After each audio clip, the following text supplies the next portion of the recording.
Deus, te louvamos, te agradecemos, ó Pai, pela vida do teu filho, Jean, que aqui sobe essa tribuna para ser a tua boca esta noite. Pai, os nossos corações se anela para receber um alimento que emana do Senhor. Mas para isso aconteça, Senhor amado, usa o teu filho como teu vaso, como teu instrumento aqui esta noite. Tudo que o Senhor quer falar conosco, Pai, com cada vida que aqui está, usa o teu filho, abençoa com toda sorte de bênçãos, que ele seja verdadeiramente, ó Pai, a tua voz, a tua boca no nosso meio. E nós já vamos te celebrando, te louvando e te agradecendo, Senhor amado, pela sua vida aqui esta noite. Seja para com teu filho, seja para conosco. Nós já te agradecemos, ó Pai, no santo e poderoso nome de Jesus. Amém. Obrigado, tá? Meus irmãos, a paz do Senhor, poder estar assentados, quero dizer da minha alegria de poder estar convosco, recebendo o privilégio de lhes ministrar a palavra de Deus. Essa tarde estava orando sobre o que eles pregar. A Bíblia não precisa de mim para pregar, a Bíblia prega sozinha. Ela salva, ela liberta, ela cura, ela restaura, ela renova. A Bíblia é a palavra de Deus. E o Espírito Santo sinalizou ao meu coração um texto, e eu quero convidar você para ler. Está no Evangelho de Lucas, capítulo 17, apenas um versículo. São palavras de Jesus. Lucas capítulo 17, verso de número 32. Lucas 17, 32, está escrito assim: lembrai-vos da mulher de Ló. Confessamos como Senhor e Salvador. Eu tenho percebido o quanto nós, no início da nossa vida cristã, temos aprendido facilmente a admirar a pessoa bendita e augusta de Jesus Cristo. Isso não é para menos. Jesus é a única pessoa que nos encanta completamente. Ele encanta o nosso corpo, Ele encanta a nossa alma, Ele encanta o nosso espírito. Tudo nele é lindo, é maravilhoso, é prazeroso, é honrável, é justo, é santo, é divino, é perfeito. Por mais que eu e você venhamos conhecer algumas pessoas nessa terra, por mais que você venha admirar algumas pessoas de perto ou pessoas de longe, infelizmente, um dia, essas pessoas às quais nós aplaudimos, reverenciamos, um dia essas pessoas às quais nós damos para elas a nossa estima, nosso afeto, um dia, infelizmente, estas pessoas irão nos desapontar, entristecer, trincar a nossa admiração. Um dia, infelizmente, estas pessoas irão nos magoar. Isso é próprio do ser humano. Mas se existe uma pessoa que nunca vai lhe entristecer, que nunca vai lhe desapontar, que nunca vai lhe frustrar, que nunca vai trincar a sua admiração, o nome dele é Jesus Cristo. Ele não esmaga a cana quebrada, Ele não apaga o pavio que fumega, pelo contrário, Ele faz com que o fogo volte sobre o altar em cinzas, coloca a cana em pé restaurada para a glória do Senhor. Quando eu leio os evangelhos, eu fico cada vez mais apaixonado, mais impressionado, mais gamado em Jesus. Dentre todas as propostas pelas quais os evangelhos foram escritos, também foram escritos com esta ímpar responsabilidade: provocar na gente admiração, fascínio, sedução. É impossível ler os evangelhos de Mateus, Marcos, Lucas e João e você não ficar perplexo com Jesus, você não ficar impressionado com ele, você não admirá-lo rapidamente. Os evangelhos, eles provocam isso. Quando você lê esses evangelhos, você fica encantado em perceber como é que Jesus tratava as pessoas, como é que ele tratava o pequeno, como ele tratava o grande, como é que ele tratava quem tinha, como ele tratava quem não tinha, como ele tratava quem era, como ele tratava quem não era, como ele tratava o elitizado, como ele tratava o marginalizado, como é que ele tratava o incluído, como é que ele tratava o excluído, como é que ele tratava o religioso, como é que ele tratava o pecador, sem acepção, sem prediletismo, sem favoritismo, tudo com a mesma misericórdia, mesma graça, mesmo amor, a mesma compaixão. Vez por outra as pessoas se aproximam de mim e, percebendo Cristo de maneira integral, total, absoluta, eles enxergam em Cristo algumas qualidades, virtudes e destacam estas de um todo. Tem pessoas que, ao olhar para Jesus nos evangelhos, diz: pastor, eu admiro mais a humildade de Jesus. E é impossível, lendo os evangelhos, você não perceber esta humildade de Cristo. Diferente de nós, que usamos as pessoas como escada, trampolim, plataforma, para atingir os nossos objetivos escusos, Jesus nunca usou ninguém assim para atingir os seus objetivos. Jesus poderia ter aos seus pés Anás, Caifás, Herodes, Pilatos, os Césares, poderia colocar os religiosos, os romanos aos seus pés.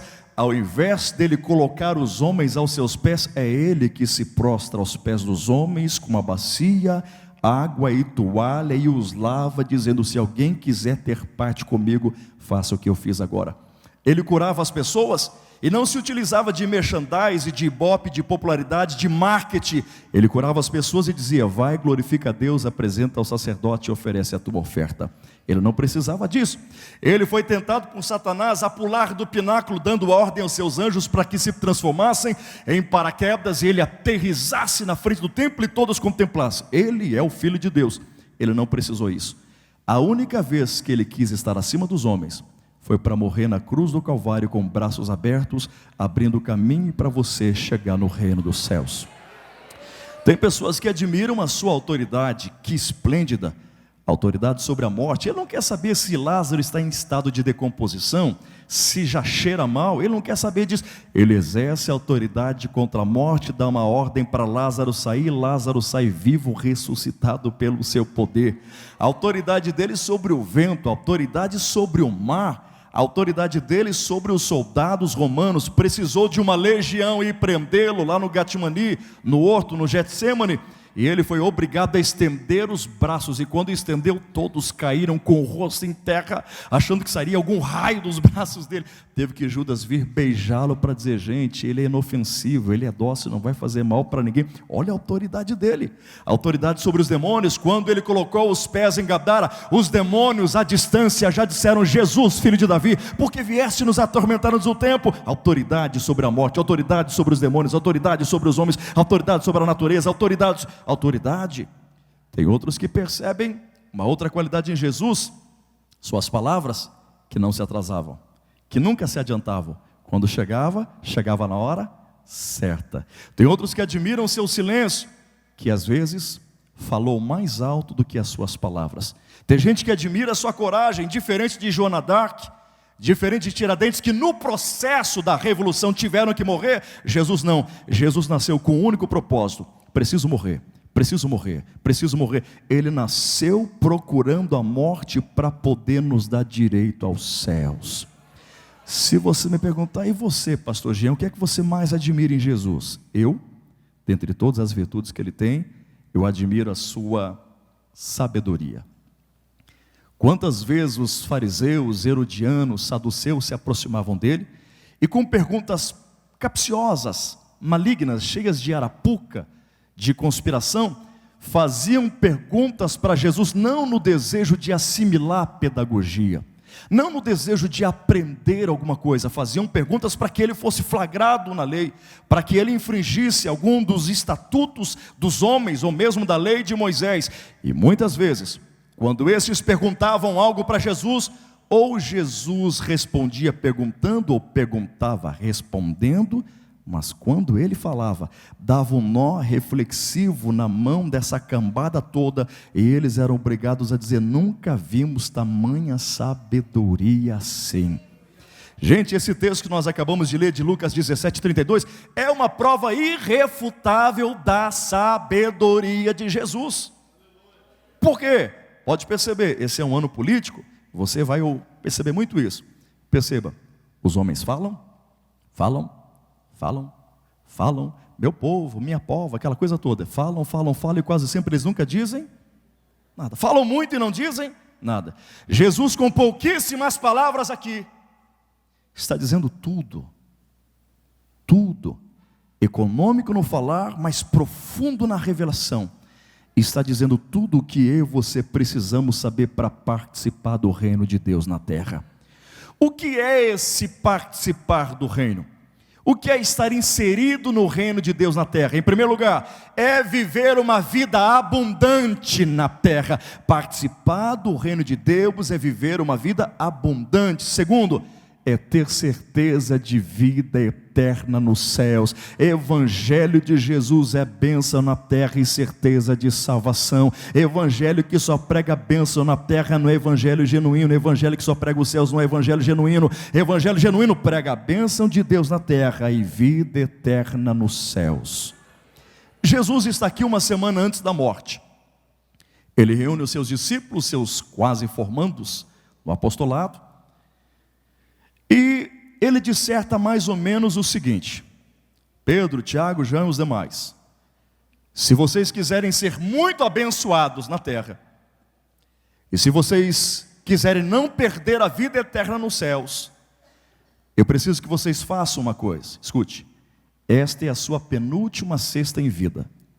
Na outra sexta ele já estará crucificado. Eu fui capelão no Hospital Evangélico no Paraná, lá em Curitiba, durante 4 anos. E é interessante, eu percebi uma coisa assim, muito intrigante. As pessoas antes de partir, como elas se concentravam, como elas tentavam arrancar da alma, do fundo do coração, uma palavra para aqueles que ficavam. Para a gente parecia não ser nada a palavra que a pessoa que ia partir deixava para o próximo.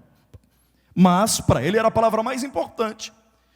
Aqui Jesus está para se despedir dos discípulos e parece que ele está procurando a palavra mais importante para deixar aos mesmos. E a palavra mais importante que ele encontra para deixar aos seus discípulos é esta: lembrai-vos da mulher de Ló. Isso dá um choque teológico nos discípulos. Eles já estão andando com Jesus há 3 anos e 6 meses.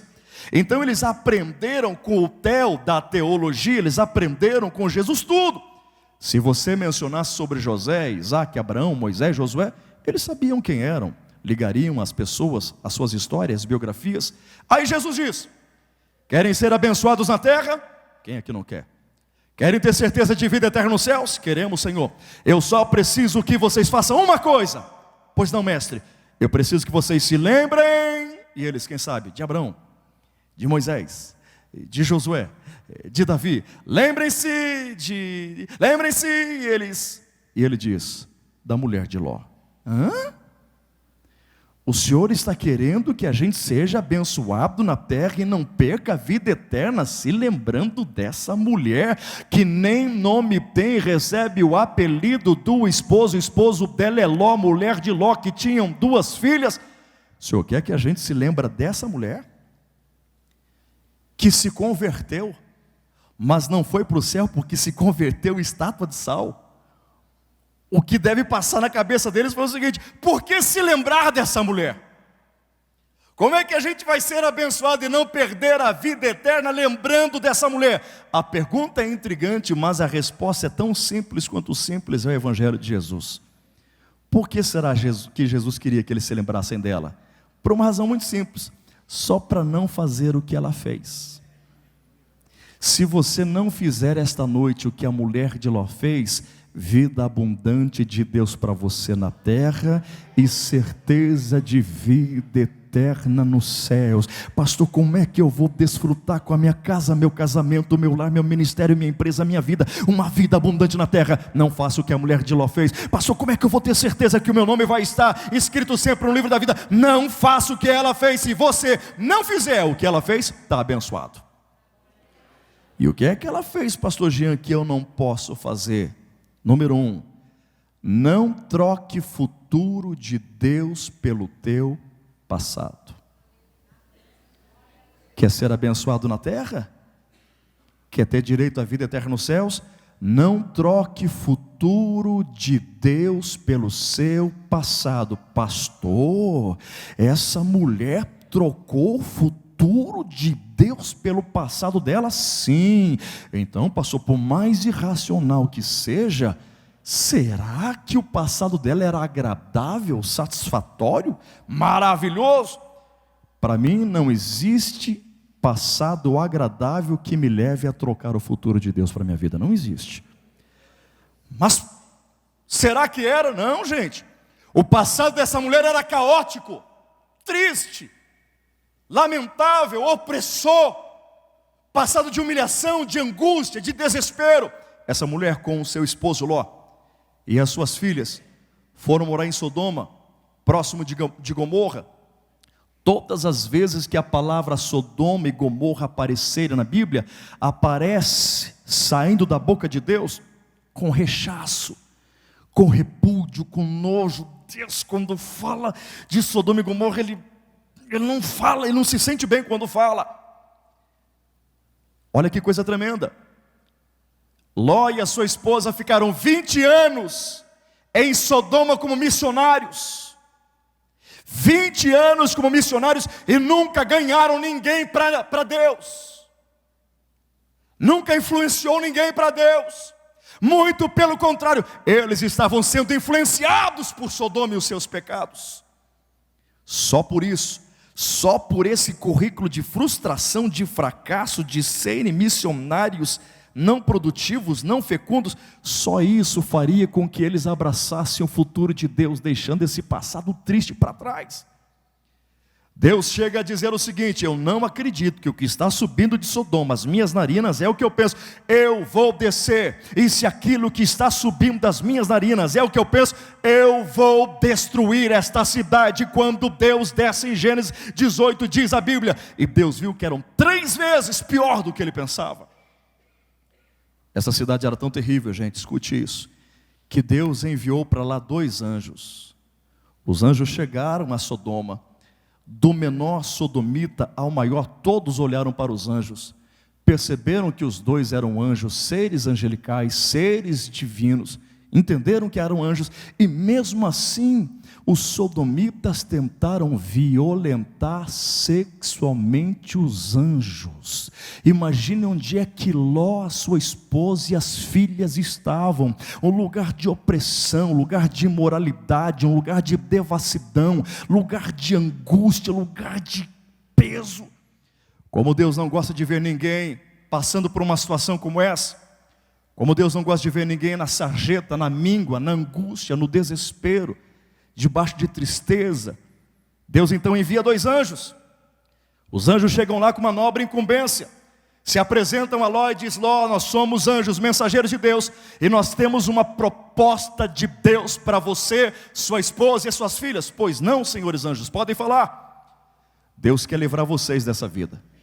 Deus nos mandou aqui para descortinar um futuro de excelência para vocês. Deus nos mandou aqui para tirar vocês da humilhação, da dor, dos traumas, do peso do pecado. Deus nos trouxe aqui para levar vocês para um lugar de alegria, de abundância, de harmonia, de reconciliação, de gozo, de euforia, de felicidade. Deus quer tirar vocês daqui. Ele vai destruir essa cidade, mas vocês estarão seguros e vão começar uma nova história, um novo capítulo. A página vai ser virada e tudo de bom de Deus vai chegar para vocês, ok? Ló disse: ok, a proposta é boa, eu posso falar com a minha esposa? Aí chegou, falou com a patroa, e a patroa disse mais ou menos o seguinte para Ló: agora que nos acostumamos com Sodoma, agora que você foi promovido, agora que as coisas se ajeitaram, se ajustaram, e diz a esposa para Ló: fala para os anjos voltarem amanhã, e amanhã a gente pensa melhor, vamos fazer assim? Ló falou para os anjos. Imediatamente Deus disse aos anjos: eu mandei tirá-los daí. Olha o amor de Deus, a preocupação de Deus em ver você, tua casa e tua família abençoado, restaurado, renovado, fortalecido. Olha o desejo de Deus de ver o melhor dele para a sua vida. Olha o desejo de Deus de ver você longe do desespero, da angústia, da tristeza, da tragédia.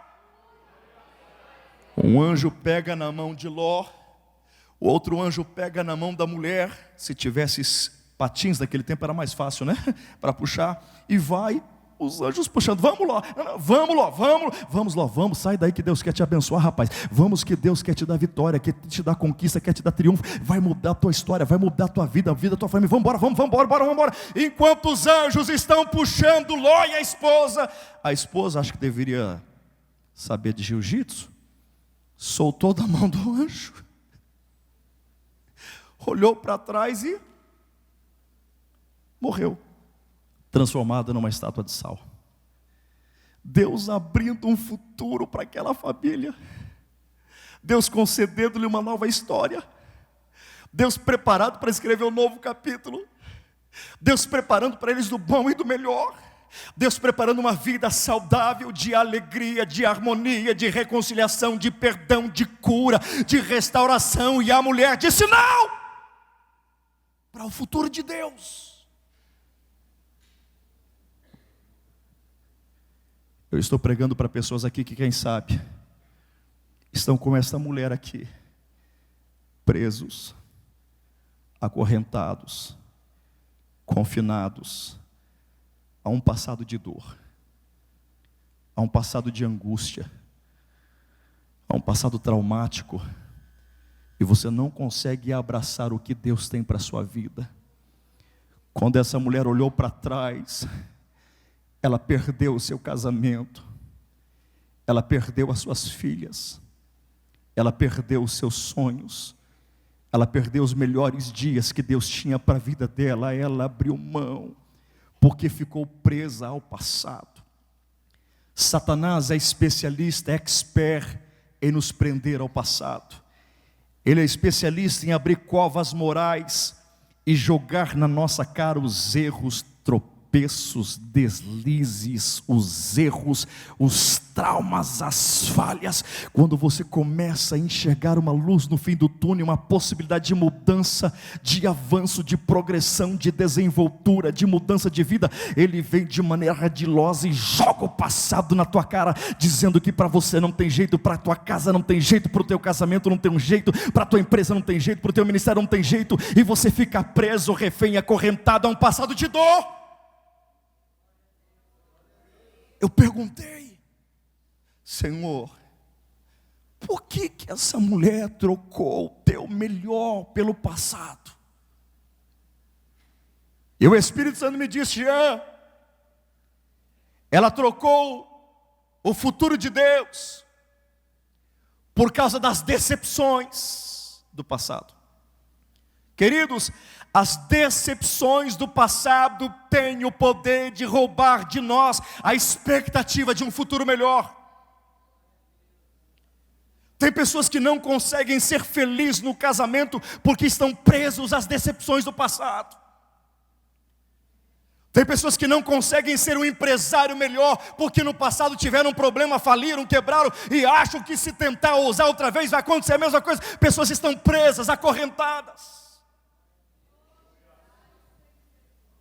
Pessoas que, infelizmente, por causa das decepções do passado, estão deixando de conquistar o melhor que Deus tem para as suas vidas.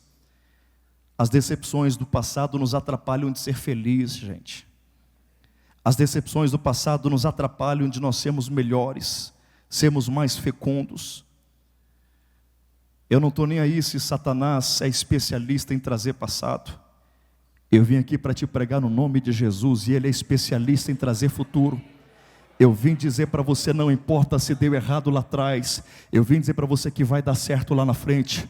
Eu vim dizer para você, não importa se você caiu no passado, eu vim dizer para você que no futuro você vai ficar em pé. Eu vim dizer para você, não importa o que aconteceu lá, o teu Deus é Deus do futuro, e Ele tem o melhor para você. Nós precisamos aprender com o apóstolo Paulo, um dos maiores segredos da vida do apóstolo Paulo em Filipenses. Ele disse que ele sabia se esquecer das decepções do passado, e ele sabia erguer a cabeça e olhar para frente, porque o futuro dele era o autor e consumador da sua fé. Ele sabia que tinha uma recompensa, um prêmio. Querido, em nome de Jesus, eu vim profetizar para você, para a tua casa essa noite.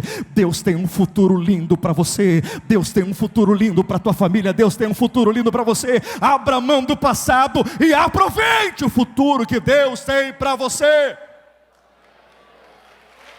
Aleluia.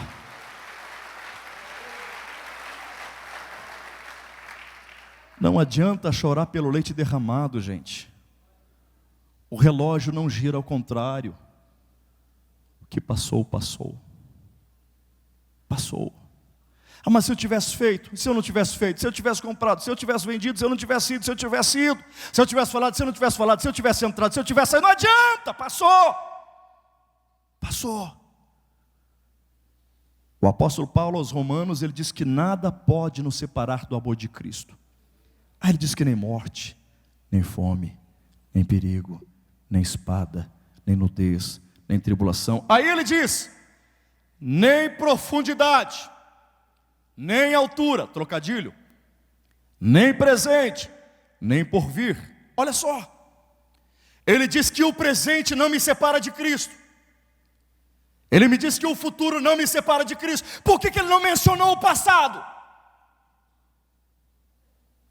Porque o passado tem o poder de nos separar de Cristo. É por isso que a Bíblia diz, se alguém está em Cristo, nova criatura é. As coisas velhas já passaram, as decepções foram lançadas no mar do esquecimento, e tudo se fez novo. Oh querido, abraça esse futuro de Deus para você. Está chegando coisa grande, está chegando coisa maravilhosa. Deus tem um futuro intacto para a sua vida. Eu me lembro de uma experiência muito forte que passei, pastor Salmo. Nós estávamos começando um ministério, sem muita experiência, até hoje a gente não tem, a gente vai aprendendo com a vida, a gente aprende mais com os erros do que com os acertos. Sabe aquele tempo em que Deus te promete e você não apalpa, não toca? Sabe aquele, Deus fala, vou dar, mas não acontece. E havia um conflito em mim, e as coisas que estavam sendo prometidas não estavam acontecendo, e isso me trouxe uma crise ministerial profundíssima.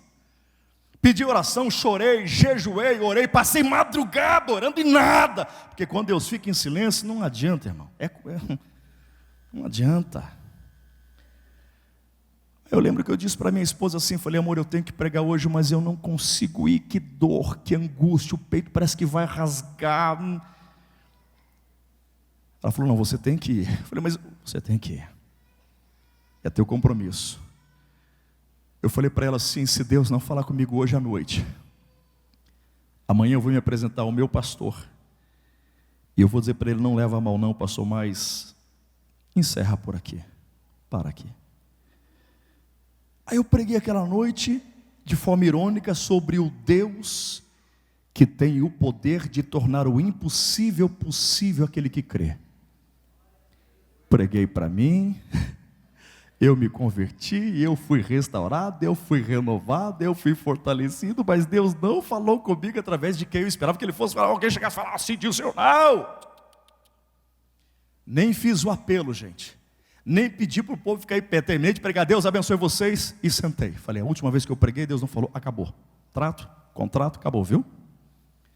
Aí nisso eu vi a alegria do pastor, vendo uma mulher na frente aceitando a Jesus. Ainda pensei, quando a gente faz o convite não vem, quando não faz vem. Falei, está tudo errado. Mas tudo bem. Cheguei em casa, minha esposa abriu, e daí amor, Deus falou com você? Eu falei, olha bem para minha cara. Peguei a Bíblia e falei assim, ó, chega. Outro dia levantei 6:30 da manhã, peguei o ônibus 7 horas, eu morava a 1h30 do centro de Curitiba, tinha que pegar 3 ônibus para chegar até lá. Nosso terminal do Pinheirinho é um grande terminal com fluxo muito grande de pessoas. Nós temos as estações tubulares, são pontos de ônibus de um ônibus nosso chamado ligeirinho. Ele é ligeirinho porque ao invés de parar naqueles pontos próximos, cada ponto dele é 5 a 10 km, então ele desenvolve uma maior velocidade, anda mais rápido. E é diferente, ele é como se fosse um metrô de superfície. Você entra na estação tubular, quando vem o ônibus, as portas automáticas se abrem, como se fosse um metrô, desce a rampa, você passou, sobe a rampa, fecha as portas e o ônibus sai. Aí eu olhei para a estação tubular da esquerda, lotado, pilhado de gente indo trabalhar. O outro lotado, plena segunda-feira. Eu nessa estação tubular aqui sozinho. Falei, tem ninguém aqui. Parou o ônibus. Falei, vou pegar o ônibus super lotado agora. Entrei, o ônibus vazio, só o motorista pilotando. Com tantos lugares para mim sentar de frente, eu tão triste, desacorçoado que estava, sentei de costa. E eu tenho tontura. E eu não tive condições emocionais de levantar e sentar certo. Eu falei, já que estou assim e a vida está indo para trás, então é para trás que eu vou ficar. Coloquei o braço aqui, o Senhor prometeu, o Senhor falou isso. Lembra aquele texto, lembra aquela profecia? No outro terminal, para o ônibus e entram duas moças. Com tanto lugar para sentar, as moças vêm. Se eu estou aqui de costas, elas sentam aqui nos dois bancos de frente. Falei, agora eu não vou poder nem chorar. Eu estava chorando e vocês sabem como mulher gosta de conversar, né? Isso é positivo. Até que, sem querer me intrometer, mas me intrometendo, eu ouvi uma delas dizendo: Márcia, eu tenho uma bênção para te dizer. Eu falei, ai meu Deus, é dessa palavra que eu preciso. Ai, Jesus. Aí essa tal de Rosane falou, Márcia, conhece minha mãe? Sei. Aquela que tem problema assim na cabeça, é isso? Você não vai acreditar, ontem quando eu, meu pai e meu irmão chegamos em casa, às 4 da tarde, tinha uma carta dela assinada, escrita em cima da mesa, dizendo: não vou ser mais pedra de tropeço para vocês. Hoje, coloca um ponto final na minha vida. Aí a Márcia disse, meu Deus, Rosane, o que é que aconteceu? E a Rosane contou. Diz que a mãe dela pegou a arma do pai, que é escrivão de polícia, pegou o carro, saiu. E quando eles chegaram em casa, viram uma carta, liga para a polícia civil, polícia militar, para bombeiro, para hospital, para tudo quanto é lugar, procura a mulher, amigos, parentes, vizinhos, nada. Meia-noite a mulher chega com o carro. Quando o marido vai para cima dela, o que é que você fez, mulher? Onde você estava, sua dor, aquela coisa? Ela falou, para! Eu tenho uma coisa para dizer para vocês. Eu conheci um homem que mudou a minha vida. E o nome dele é Jesus Cristo. A partir de hoje eu sou de Jesus. E a mulher começou a contar, e a Rosane narrando para a tal de Márcia, que essa mulher pegou a arma, começou a andar, era 8 da noite, entrou dentro de um matagal com o carro, apagou a luz, o farol do carro, colocou a arma na cabeça, e quando foi atirar, houve uma música que dizia assim: quero que valorize o que você tem. Você é um ser, você é alguém tão importante para Deus. Nada de ficar sofrendo angústia e dor nesse... Ela ia tirar a música, cantava outra vez. Ele ia tirar a música, cantava outra vez. Diz que ela colocou a arma na bolsa, pegou o carro e foi no lugar onde estava a música. Entrou numa igreja de madeira, sentou no último banco e diz a Rosane para Márcia: Márcia, você não vai acreditar. Tinha um moço lá pregando a palavra. Pregou a vida da minha mãe inteirinha. Ela, se pudesse encontrar com esse moço, ela ia beijar, ela ia abraçar, porque foi a vida toda, nos mínimos detalhes. Ele falou sobre o Deus que tem o poder de tornar o impossível possível para aquele que crê. Ela não sabe se o nome dele é Juan, se é Renan, só sabe que o sobrenome é Porto. E por causa daquela mensagem, ela aceitou a Cristo, a vida dela mudou, a vida do nosso lar mudou. Meu pai aproveitou, já fez apelo para os vizinhos, e foi uma glória de Deus. Imagine eu ouvindo tudo isso.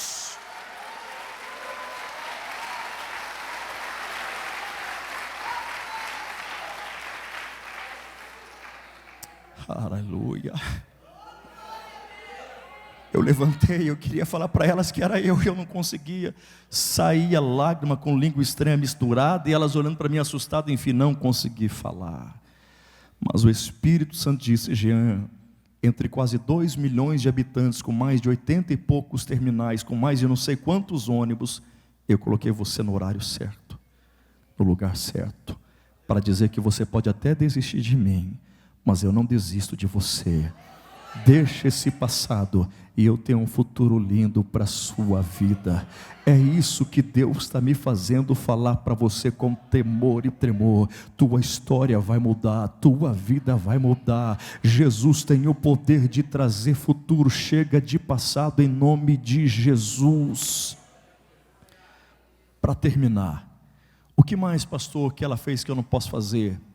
Não desobedeça à voz de Deus. Se você obedece à voz de Deus, vida abundante na terra e vida eterna nos céus. Os anjos disseram para esta mulher: não olhes para trás, porque é a pior direção espiritual. Não pares no meio do caminho, porque é a pior posição espiritual. E não morras, porque é o pior destino. Ela diz: como é que eu vou fazer? Não olhar para trás, não vou parar até a semana, não vou morrer. Não, se você não olhar para trás, não parar, não vai morrer. E ela diz: ok, não vou parar, não vou olhar para trás. Mas diz a Bíblia que ela olhou para trás, parou, olhou para trás e morreu. Por quê? Desobedeceu a voz de Deus. Eu ouço muita gente na igreja hoje dizendo assim: pastor, eu vejo tanto problema nas igrejas que eu não obedeço mais ninguém, eu não obedeço mais líder, nem fulano. Eu só obedeço se Deus mandar um anjo na terra para falar comigo. Se eu olhar, ver que a anjo obedece, eu digo para essa pessoa: você tem a mesma estrutura que a mulher de Ló, e Deus não mandou um anjo para ela, Deus mandou 2, e ela desobedeceu os 2. Quando nós não queremos obedecer à voz de Deus, Deus não pode mais fazer nada por nós. A tua história muda hoje se você voltar a obedecer à voz de Deus. Tudo muda hoje se você voltar a obedecer. Terceiro, não faça o que ela fez. Aceitou o projeto de Deus para a vida dela pela metade. Os anjos disseram: não olhes para trás, não pares, não morrerás. E o que mais, senhores anjos? Sai daqui de baixo e chega lá em cima. Quando estiveres lá em cima, estará seguro. Veja se não é o mesmo plano escatológico de Jesus para a igreja: sair daqui de baixo e chegar lá em cima. É o mesmo. O que ela tinha que fazer? Obedecer o plano completo, aceitar o plano completo, sair de baixo e chegar lá em cima. A Bíblia diz que ela sai. Ela não morreu em Sodoma, gente, ela saiu, só não chegou. Todo feriado nacional, seja carnaval, seja Natal, seja dia da independência, o que for, os instrutores da polícia militar, da polícia rodoviária, da polícia de trânsito, quando fazem as estatísticas de mortes, de acidentes, o que eles dizem? Senhores condutores, quando saírem de um lugar com um percurso traçado para um outro, quando saírem, revisem o carro, respeite a sinalização, aquela coisa toda. Olha o que eles dizem.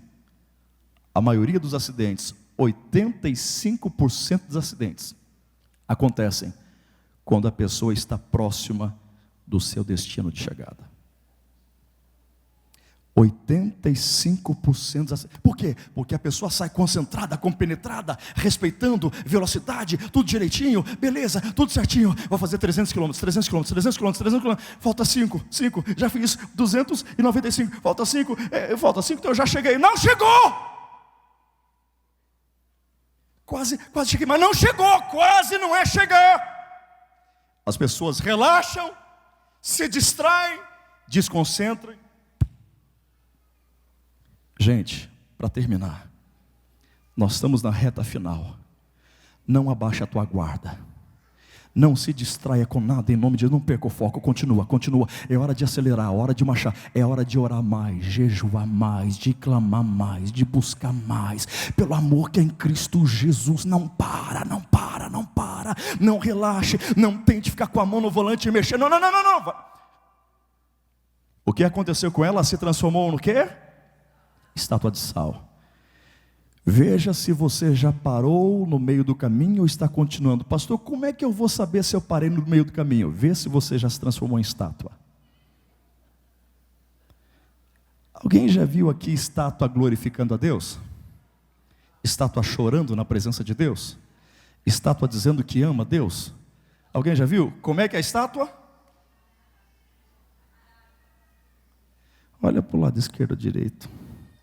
Você tem um adorador pertinho de você, uma estátua. Dá uma olhadinha aí.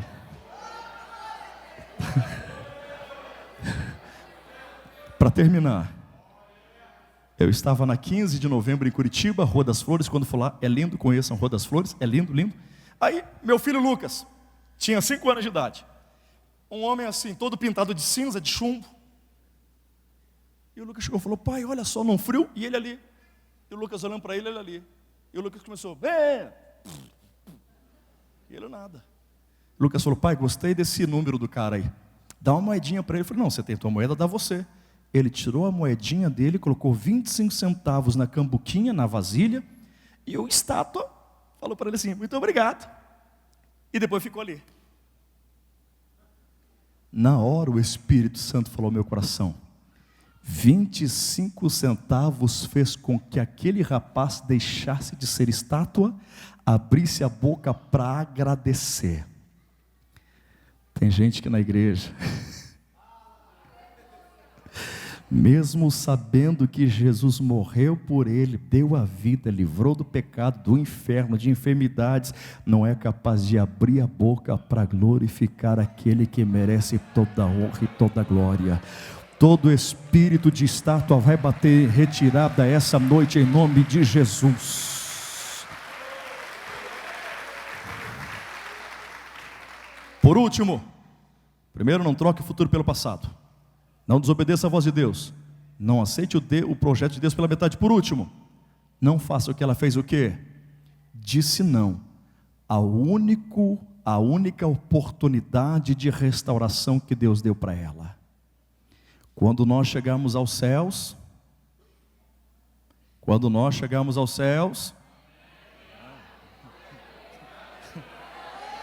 isso, quando nós chegarmos aos céus, todas as pessoas que você vai conhecer lá, a partir de você, vai perceber que todos estes, inclusive você, só chegaram ali, porque no dia que tiveram oportunidade de restauração, disseram, eu quero, eu aceito, sim. Se você pudesse olhar agora para a antessala do inferno, e perguntasse para as pessoas que lá estão, ei, por que é que vocês estão aí?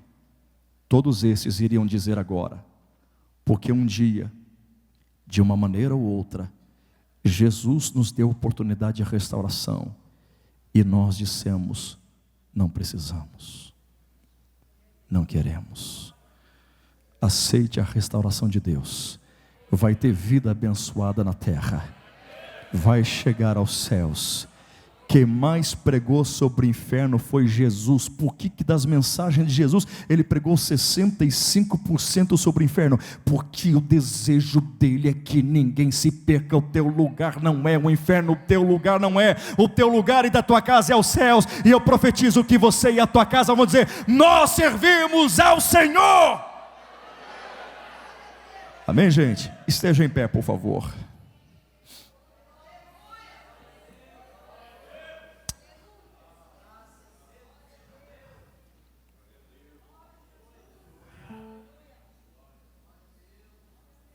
Eu quero orar pela sua vida.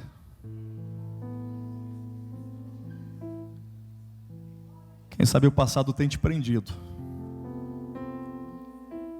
tem lhe acorrentado, tem lhe escravizado.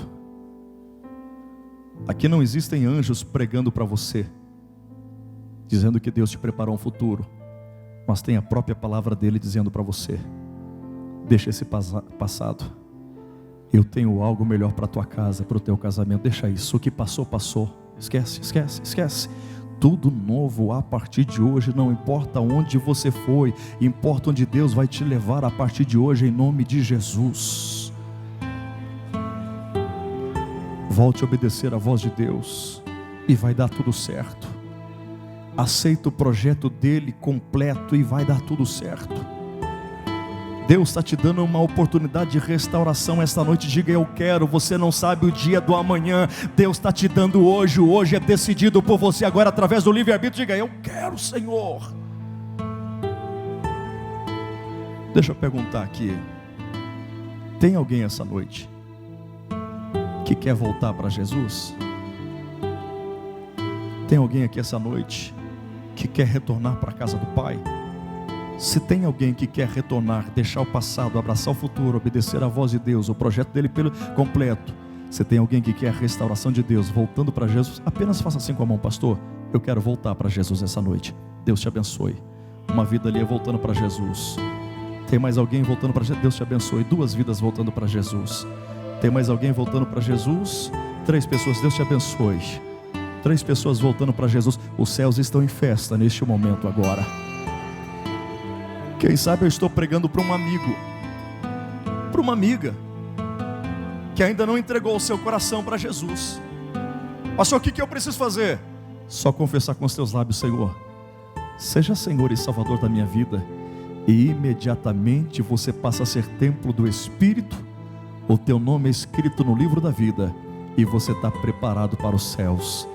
Tem algum amigo e amiga que hoje quer confessar pela primeira vez Jesus como Senhor e Salvador? Levante a mão assim: pastor, eu quero entregar minha vida para Jesus. Tem alguém? Levante a sua mão assim: eu quero te conhecer, já vou abençoar você. Tem? Não tem. Eu vou convidar você a inclinar a sua cabeça, fechar seus olhos, coloque a mão sobre o seu coração se você puder. Senhor, nós pregamos a Tua palavra, ela é viva e eficaz, não volta atrás antes de realizar aquilo para qual foi enviada.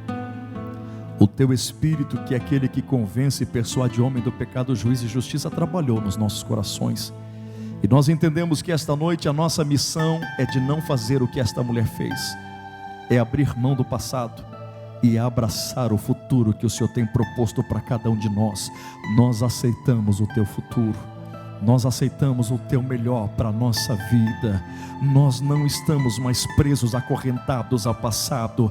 Nós estamos agora vivendo uma nova vida pelo poder do sangue de Jesus. Nós nos comprometemos em obedecer a Tua voz, nos comprometemos em aceitar o Teu projeto por completo. Toda obra de petrificação, de engessamento espiritual cai por terra agora em nome de Jesus.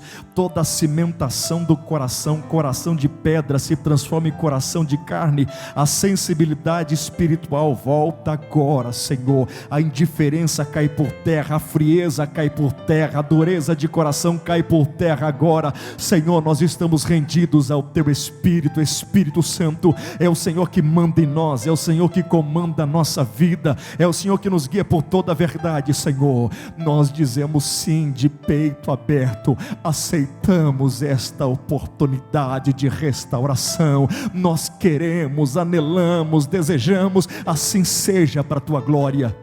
Esses que estão voltando agora, Senhor, perdoa os seus pecados, escreve os seus nomes no livro da vida, e a partir de hoje que eles recebam força do Espírito, alegria, paz no coração, porque nós estamos voltando para os nossos lares com toda a diferença do Teu poder. Tudo mudou para a Tua glória. Os Teus filhos, ao deixarem os lares, eram uma coisa, ao retornarem vão ver tudo diferente para a Tua glória, em nome de Jesus. Nós abraçamos esse futuro em nome de Jesus. Se você pode, diga para 2 ou 3 pessoas: Deus tem um futuro lindo para você. Deus te abençoe.